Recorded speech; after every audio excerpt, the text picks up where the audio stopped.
नवीन वर्षात सीएनजी आणि पीएनजीचे दर कमी झाले तर नवीन वर्षाच्या सुरुवातीलाच एक महत्त्वाची बातमी समोर येते। सर्वसामान्यांना मोठा दिलासा मिळणार आहे। सीएनजी गॅसच्या किमती घसरल्या आहेत। सीएनजीच्या किमती कमी झाल्यामुळे सर्वसामान्यांना याचा मोठा फायदा होणार आहे। वाहनधारकांना देखील चांगला दिलासा मिळणार आहे। नवीन वर्षाच्या सुरुवातीला सीएनजी सोबत पीएनजीच्या दरामध्ये सुद्धा कपात झाली आहे।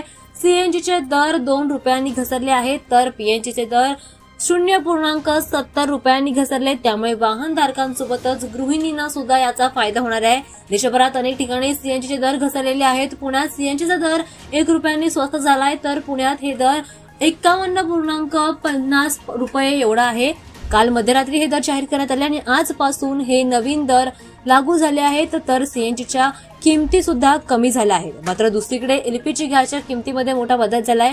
एलपीजी गॅसच्या किमतीमध्ये 111 रुपयांनी वाढ झाली आहे। त्यामुळे व्यावसायिक सिलेंडरच्या दरामध्ये मोठी वाढ झाल्याची बातमी समोर येते। मात्र सरकारने आता सीएनजी आणि पीएनजीचे दर कमी केले आहेत। त्यामुळे सर्वसामान्यांना याचा मोठा फायदा होणार आहे।